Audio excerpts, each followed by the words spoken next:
from last year, but it's good. Well, they got a new one out too now. Yeah, and I've been reading that, and that's actually pretty good. It's more kid friendly, but for those of you who watch Batman animated series, it's literally like just Taking nostalgia. Time machine back. Oh yeah, because it's all the old '90s characters are thrown into there.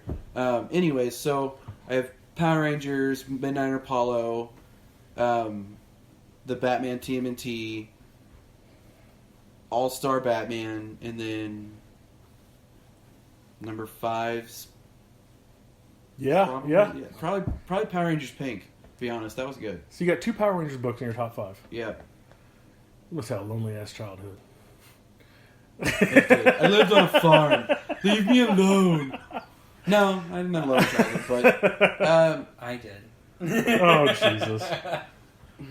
So yeah, so you got Power Rangers Pink, Power Rangers TMNT Batman, which is from last year. So which I mean, I'm you're still reading it. Yeah. So All Star Batman, and then I mean, Flash is great though. Like that doesn't mean I don't like Flash. It's just not in my top 5 currently. Gotcha. Kalen or James, you guys go next. Let's. My top 5 right now would have to be Green Lanterns, The Wicked and the Divine, Southern Bastards, Jason Aaron, yes, The Mighty Thor, and Jason Aaron, Unworthy Thor, and Jason Aaron, Bad boy. Hey, the guy is talented. I can't argue with it. If you've got talent, why not? He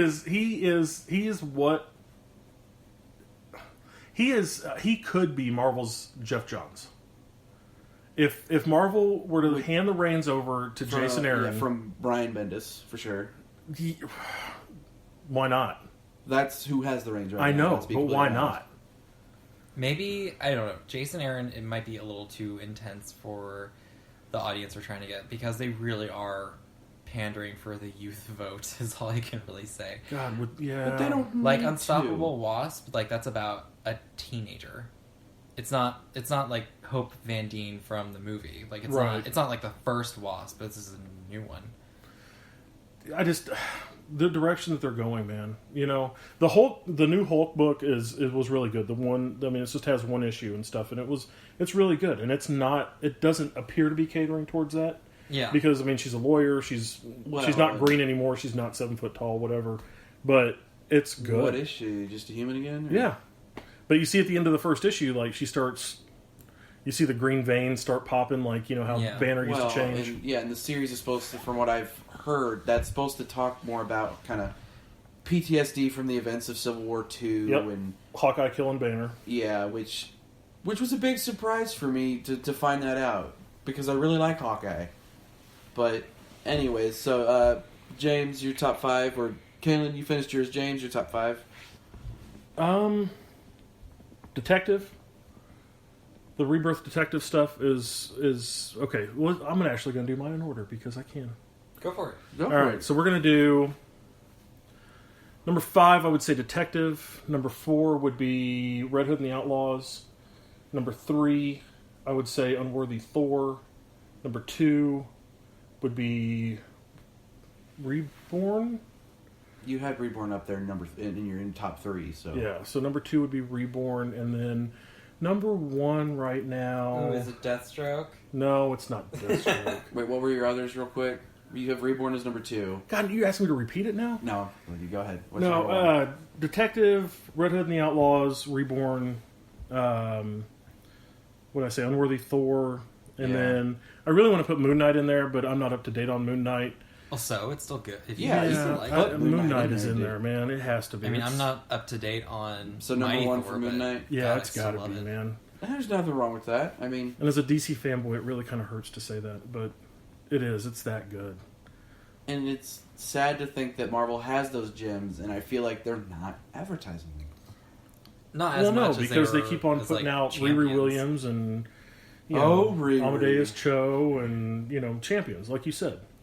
I like Amadeus Cho, though. No, there's nothing wrong with Amadeus Cho. I'm just saying that they're not writing the street level grit anymore. They're having Amadeus Cho play basketball with Jeremy Lin. They're catering towards the youth. That's exactly what they're trying to do. Which I'm not entirely sure why, but I mean, Disney. sure. But I mean, people will tell you all day that Disney doesn't have their fingers in the comic end of things, and there's no proof to say that they do. But they've got to definitely have influence over that, right? Probably. From what I've seen that Marvel has been putting out, it's a lot more kid friendly. It's a lot more toned down. It's a lot of lighthearted stuff, especially after Secret Wars. Yeah. I mean, probably the greatest thing they have now is like Moon Knight and Old Man Logan. And Old Man Logan, I haven't read any of it, but I need to. I really need to. Because I did like the Mark Millar one. Oh, the miniseries he did? Yeah. I've read it. It's phenomenal. I'm going to keep using that word. You guys can judge me. Phenomenal.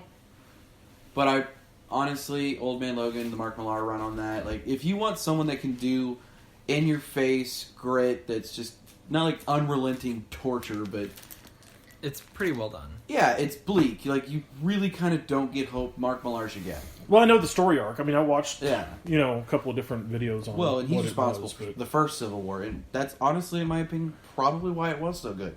He was the able first to Civil War was play amazing. Yeah. so many different characters against each other and have each character still have their own opinion on everything. Well, and Civil War 2 is supposed to be amazing, too. But, Really? yeah, that's what I've heard. Wow. Yeah. Because when it was first described to me, I thought, isn't that just Minority Report? Yeah. It basically is, yeah. Precogs? But, I haven't read it, so I can't speak on it. But I've heard it's really good. Let's just put it that way. Okay, well, I guess I'll just have to look out for it Well, when it comes it's out. responsible for Doctor Doom and Riri Williams becoming both Iron Men. Iron Man and Iron Woman. Well, and Tony Stark died, but didn't die, and now he's back. MIA, and so now you have the infamous Iron Man, which is Dr. Doom. and then you have the invincible Iron Man, which is just Iron Heart, which is Riri Williams.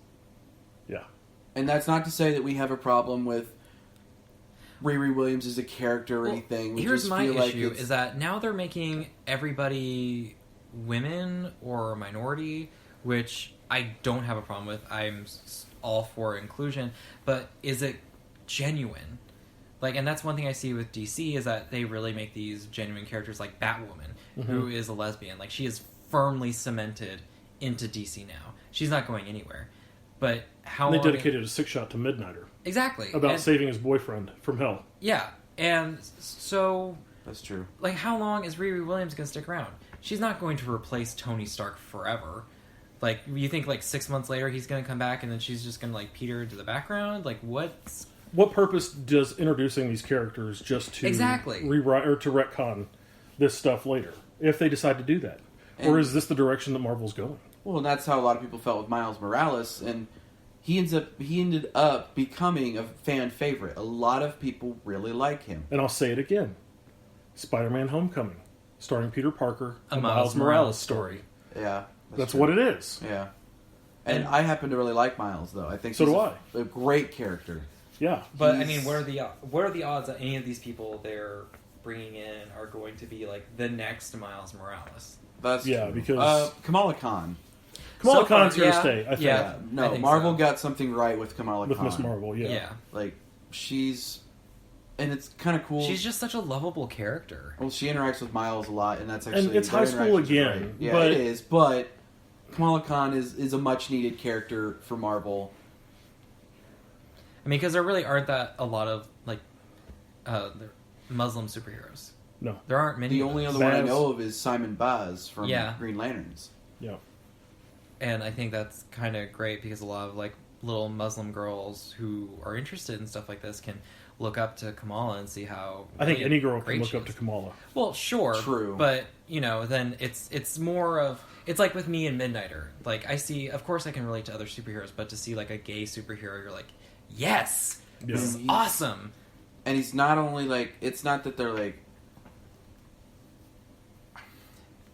I don't know. They don't make him, like, flamboyantly gay or, like... No, they don't follow Not everything's any about the stereotypes fact at that all. he's gay. It's literally, like, he's gay. Dude, he has a just boyfriend. headbutted a bullet through a demon. Yeah. That's true. That was awesome. I mean... That was fucking awesome. I would bet anything that Midnighter versus Batman 1v1, and I'll catch flack for this, but Midnighter could kick his ass. He has the computer in his head. And not to mention, he has the fight computer, and then he has the doors. Yeah, that's true. The Doors? He can. Oh, yeah. Not Jim Morrison. He doesn't. No, like I Jim know. Morrison. I know you weren't. Do you think he just listens to the Doors? He just listens to yeah. People are strange. While he's fighting. The fight computer also is hooked to iTunes. No, Yeah. Honestly, We'll plug on iTunes. I could see that. Does that why Being it has a to stop Midnighter's because it has to favorite, though, update every 5 because- minutes? Oh shit. While Batman he fights with multiple different styles. Midnighter's computer allows him to know them. Yeah. He can predict their next move. Yeah, like It's So- what Tony Stark does with Jarvis. yeah, and I would love to see that fight. Like I would pay. It'll never happen because Midnighter's a good guy. Well, I Well, mean, that doesn't mean anything. he's They a- could train. Yeah. he's an anti-hero. I mean, he does good things, but he's not polite about it. Well, and I fanboyed for a minute after reading this last Detective whenever they told Batwoman to go and... Was it Batwoman? Yeah, Batwoman to go and talk to Harper. yeah. You know, Oh, Bluebird is Bluebird. coming back. Oh, and Azrael, and too, Azrael, right? too, yeah. Well, could it be possible that they're having her talk to them because she's going to kind of be on the exit to go to her own series, and they're kind of replacing her? I would pull that every week because whenever she first appeared in the Batman and Robin Eternal, sorry, dude, I freaked out. I lost my shit. Like I fell in love with that character immediately, and she's just Harper? yeah, absolutely. Harper Row. But anyway, so that brings us to the end of the week. Thank you all for listening this week. I do want to plug us personally, the Comic Boot. Come and find us on iTunes, YouTube, Facebook. Join the group. I do want to thank the Rock Bottom Comics in Columbia once again, James and Drew. I also want to thank Matt Braun from Comic Collectors for everybody.